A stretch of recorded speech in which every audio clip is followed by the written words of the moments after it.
This week, Tales of the Jedi arrives, Andor's Fiona Shaw stops by, and more.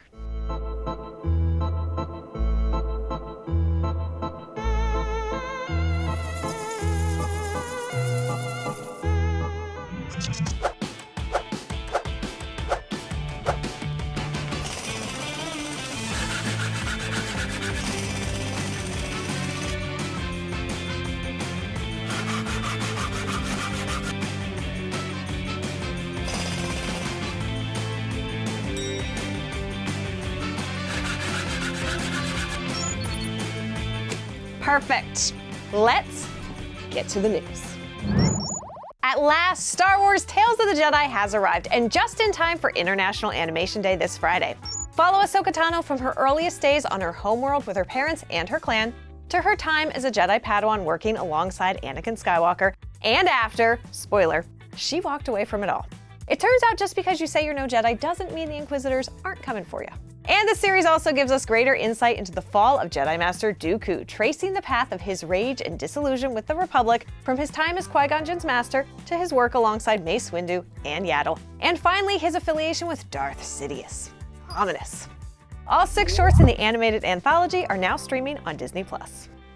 Star Wars Celebration Europe is not yet fully operational, but earlier this week we got our first look at the key art for the event. The Millennium Falcon leads the charge, followed by the Rebel fleet with the unmistakable London skyline on the horizon. And that's no moon, it's the second Death Star looming above.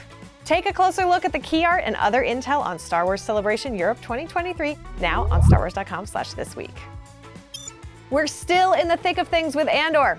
Today we're talking Episode 7 announcement. You know the drill. Didn't watch it yet? Skip on ahead. It was breakfast time once again in the Karn household when reports of the mission to Aldhani reached Coruscant. Inspector Miro is not going to be happy about this, and neither is Mon Mothma, but Luthen is resolute. The Empire has been choking us so slowly we're starting not to notice. And in the end, Mon gets back to work finding the funding for the revolution. But this show isn't called Mothma, although I would totally watch that. What's going on at the Andor household, you ask? Cassian is back, which is a real bad idea considering he's wanted by the Empire for that business that went down on Ferrix earlier this season.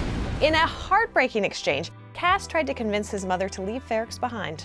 You can't stay, and I can't go. Ultimately, they went their separate ways, and Andor paid off his debts with a quick visit to friend and former flame Bix before kicking it Scarif Beach Party style on the resort world of Niamos.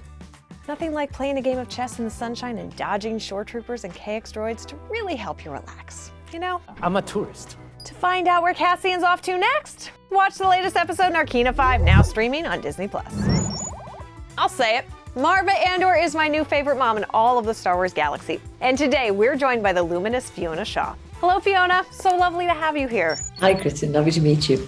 Our question for you today is, how would you describe Maarva and her homeworld of Ferrix? I would begin to say that Maarva is part of a planet that you get a feeling is a bit like an old industrial town, you know, that it hasn't educated itself into an Ivy League sort of highfalutin place, that it's very practical. The people there work very hard, but they are full of community. And I think the value of community becomes more and more important as the series goes on. And I think that's very interesting. It's not about showing off or doing well or capitalism. It's really about the sharing of what little wealth exists in that community. She, of course, becomes revered in the town, probably because she's had a very interesting life. She's not small-minded, but she is a big-hearted, big person. It's very interesting to play an older character because you play somebody who has sort of boiled down their values to just what they think matters rather than chaos. And the chaos of her son, Cassian, is completely different to the clarity with which Maarva is beginning to view the world, including the oppression that she's absorbed, because the Empire does keep them all down. And they're not proud of that. People get ashamed of being kept down. And Maarva's husband has been killed by the very same Empire and hanged in the town square. So she's had to swallow a lot of pride over the years. And we meet her at a point where maybe that's becoming really untenable. Thank you so much for joining us, Fiona. That's it for this week, but for more on these stories and other news from around the galaxy, check out StarWars.com. And be sure to join us right here for This Week in Star Wars every Thursday. Thanks for watching, and may the Force be with you.